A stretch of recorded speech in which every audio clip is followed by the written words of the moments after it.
اہل بیت کو یزید کے سامنے پیش کیا گیا۔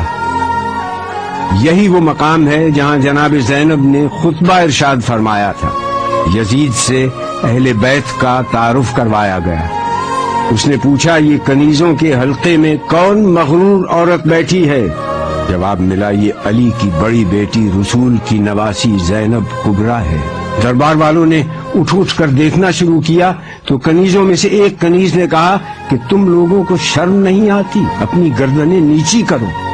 زبیر ابن قیس نے یزید کے سامنے سر حسین پیش کیا اور کہا کہ امیر مبارک ہو، قیدی آ گئے، محمد کا نواسہ قتل کر دیا گیا۔ اس کے بعد شہداء کے سر پیش کیے گئے۔ اس نے سورہ آل عمران سے اس آیت کو پڑھا، خدا جس کو چاہتا ہے ملک دیتا ہے اور جس سے چاہتا ہے ملک لے لیتا ہے، جس کو چاہتا ہے عزت دیتا ہے، جس کو چاہتا ہے ذلت دیتا ہے۔ جناب زینب نے یزید کو مخاطب کر کے کہا کہ آیات کو اپنے مطلب کے لیے استعمال مت کر، اس وقت تیرا اس آیت کو پڑھنے کا کیا محل ہے؟ اس کے بعد آپ نے اپنا تاریخ ساز اور عہد آفرین خطبہ ارشاد فرمایا۔ شروع کرتی ہوں اللہ کے نام سے جو رحمان و رحیم ہے۔ ساری تعریف عالمین کے رب کے لیے ہے۔ میں ستم دیدہ سہی مگر تعریف تیرے لیے، میرا گھر تباہ سہی مگر ہم تیرے لیے، میرا خاندان کشتہ راہ وفا سہی مگر بندگی تیرے لیے، اور درود و سلام میرے نانا پر۔ آپ نے جیسے ہی خطبے کا آغاز کیا، دربار والوں نے پہچان لیا کہ جس بات کو چھپایا جا رہا تھا اب وہ بات آشکار ہو گئی۔ ہر طرف سرگوشیاں شروع ہو گئی۔ ہاں، برا انجام ہے ان لوگوں کا جو اللہ کی آیتوں کی تکذیب کریں اور جو اللہ کی آیتوں کا مذاق اڑائیں۔ کیوں یزید، تو نے اللہ کے قول کو بھلا دیا؟ اللہ کا قول یہ ہے کہ کافر یہ گمان نہ کریں کہ ہم نے جو ان کو مہلت دی ہے وہ اس لیے دی ہے کہ ان کا زمانہ ہمیں پسند آیا ہے یا نہیں۔ یہ مہلت اس لیے ہے کہ وہ گناہ پر گناہ کیے جائیں تاکہ عذاب زیادہ ہو۔ کیا یزید تو گمان کرتا ہے کہ یہ ملک ہے نہیں، یہ مہلت ہے؟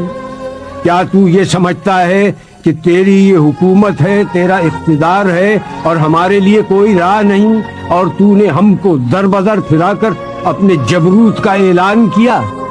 یہ غلط ہے۔ ہاں یزید، ایسا ہوا کہ ہم شہر بشہر پھرائے گئے، ہم کو لوگوں نے دیکھا کہ ہمارے سروں پر چادریں نہیں تھیں، یہ سچ ہے، مگر تم سے اور کیا توقع ہوتی جس کا گوشت پوست اگا ہے شہیدوں کے لہو کو پی کر؟ اور تو کیوں جلدی نہ کرتا ہماری شہادت پر؟ کیونکہ تیری نگاہ بغض، نگاہ عداوت ہمارے گھرانے پر لگی ہوئی تھی۔ کس کا لشکر کمزور ہے یہ تو جان لے گا۔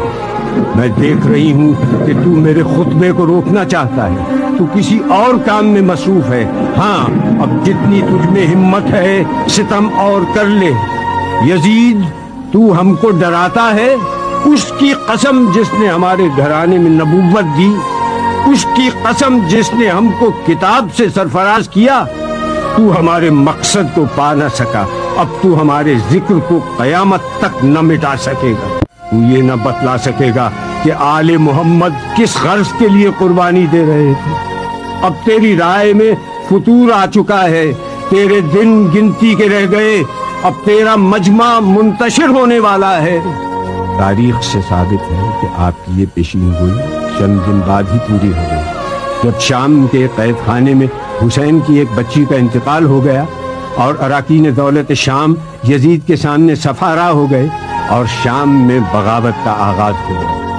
میں دعا کرتی ہوں اللہ سے کہ جس نے ہم کو سعادت و شہادت عطا کی، اسی طرح سے ہم کو وراثت ارضی نصیب ہو، اسی طرح سے ہم کو خلافت ارضی بھی ملے، اور اسی طرح سے ہم اس کی بندگی میں کامیاب رہیں۔